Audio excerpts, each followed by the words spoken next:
సన్నిధానంలో స్వాములు ఎవరు లేకపోయినా కూడా మా ముగ్గురు చేత పడైతే వెగిలిచ్చారు. అసలు ఎలా జరిగిందో చూద్దాం రండి. అసలు మ్యాటర్ ఏంటంటే మన సన్నిధానంలో ఉన్న స్వాములందరూ శబరిమలకి అయితే వెళ్లారు. కానీ ఈ రోజు మాత్రం సన్నిధానంలో పూజ అయితే చేపిస్తున్నారు. అసలు మన సన్నిధానంలో ఉన్న స్వాములు గురుస్వాములు శబరిమలకి వెళ్ళినప్పటి నుంచి ఒక్క పూజ కూడా జరగలేదు. ఇంక ఈ రోజు మాత్రం మా ముగ్గురు చేత పూజ అయితే చేపిస్తారని ఇక్కడికైతే వచ్చానన్నమాట. ఈ బుడ్డి స్వాములు మాత్రం నాకైతే కర్పూరం కోయడంలో హెల్ప్ అయితే చేస్తున్నారు. ఇంకా పడి వెగిలించడానికి అన్ని సిద్ధం చేసుకుని పూజ కూడా మొదలు పెట్టేశారనమాట. ఈ రోజు పూజలో మాత్రం చిన్నపిల్లలు పాటలు అయితే చాలా బాగా పాడారు.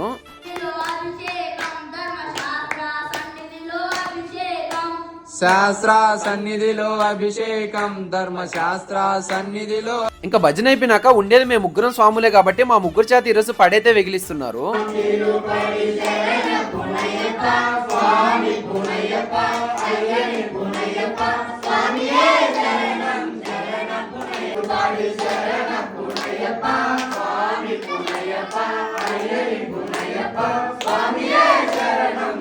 ఇంకా నేను కన్యాస్వామిని కాబట్టి నేనైతే మొదటిసారి పడైతే వెగిలిచ్చాను, అది కూడా మన సన్నిధానంలో. సో అదనమాట మ్యాటర్. మొత్తానికి వీడియో నచ్చితే ఒక లైక్ చేసుకోండి. అలాగే మన ఛానల్ ని సబ్స్క్రైబ్ చేసి పెట్టుకున్నారంటే ఇలాంటి వీడియోస్ వస్తూ ఉంటాయి.